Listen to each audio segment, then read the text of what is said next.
Ho Chi Minh and General Giap's Tet Offensive had failed. They'd failed to prompt a general uprising of the people of South Vietnam. They'd failed to defeat the American and South Vietnamese in battle. Of all the 100 or so towns and cities they'd attacked, they hadn't held on to even one. And now the Viet Cong was effectively wiped out as a viable fighting force. It was a devastating loss for the enemy. We thought we had done a wonderful job. In the big picture, Hue was a huge turning point.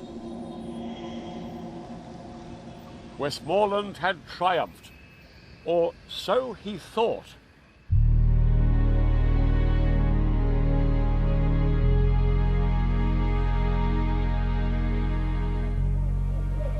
Throughout the weeks the Tet fighting had raged, the pictures of conflict flooded daily into American homes. And what the American public saw was a far uglier version of the war than they were expecting. Rimming the edge of the courtyard, someone noticed small holes camouflaged. In almost every one, there's an enemy soldier. Shocking images like these, and the summary execution of a prisoner by a South Vietnamese general, were broadcast on the evening news. All this was not what many Americans believed they should be fighting for.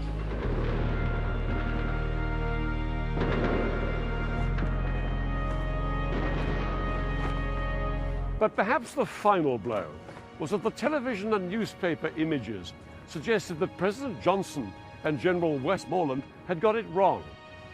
The Tet Offensive appeared to show the communists were a lot stronger than the American people had been told. The end of the war seemed even further off than ever.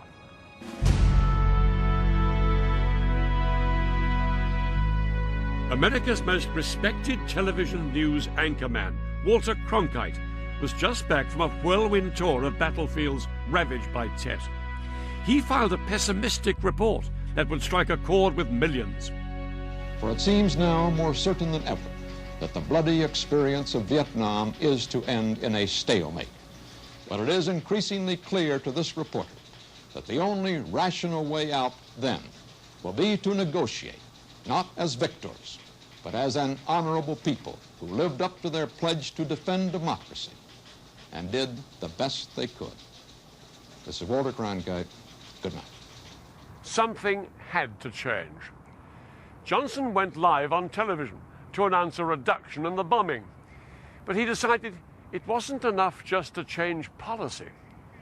He faced re-election as president later that year, and people in his own party were now openly campaigning against him on a peace ticket. To the surprise even of his closest colleagues, he ended his broadcast on a note of high political drama. I shall not seek, and I will not accept the nomination of my party for another term as your president.